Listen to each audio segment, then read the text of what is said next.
क्या मिलेगा? अरे निमक हरामी नौकर मर जाए तो हम बनाया हुआ है, समझ गया? हाँ। जो निमक हरामी नौकर मोरे गिरहत मोरे चोर चंडाल। हाँ, समझ गया? यानी हम चोर चंडाल। चोर चंडाल नहीं हो। अरे हरामजादा चोर चंडाल नहीं हो। ए बता के पुकारो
सभी भाइयों का सब रहे। हाँ तेरा तो नहीं दुखाते।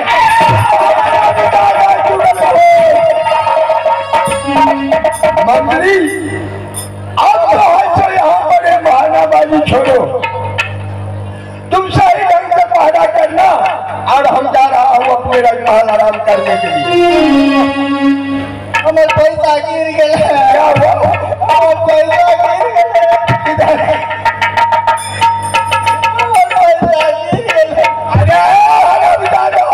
कितना पैसा था तुमको? 20 रुपया। चलो ठीक है, तुमको मिल जाएगा। मिल जाएगा ना? हाँ दे देगा। सही ढंग से पहरा करोगे ना? हाँ हाँ कर दो। ठीक है, सही ढंग से पढ़ाई करना। अब हम जा रहा हूँ। जा जा जा।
यहाँ पर अब तुमको रिकॉर्डिंग सुन लिया ना, सब तो मन को अलग लगते लगा था।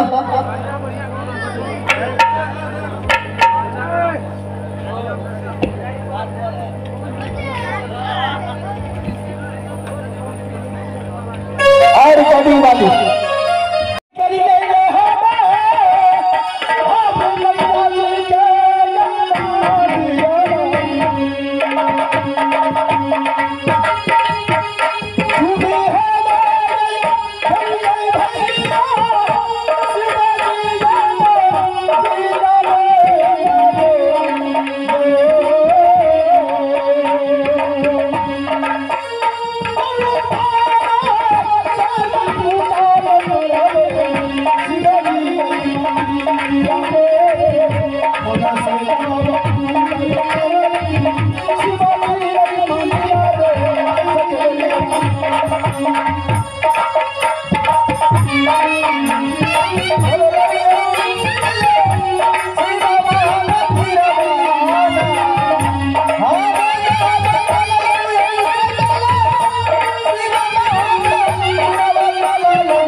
तो जरूर घर में बचावे के कोशिश करिहा।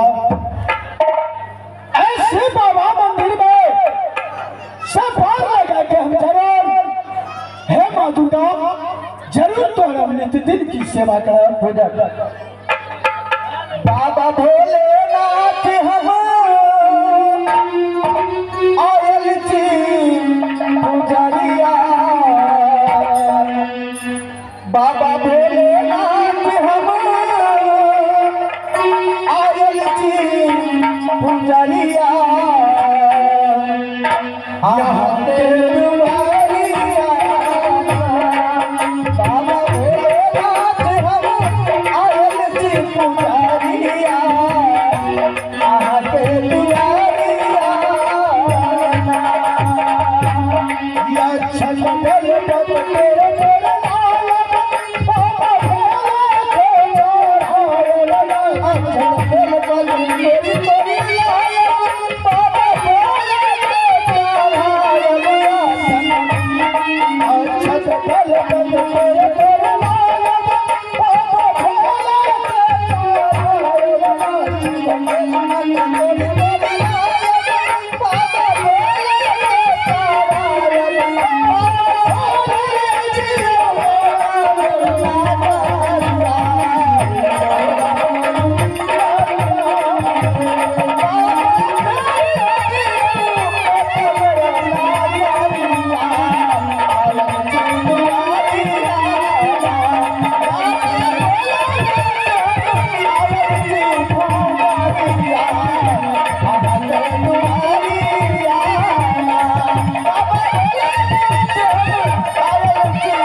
हरिओ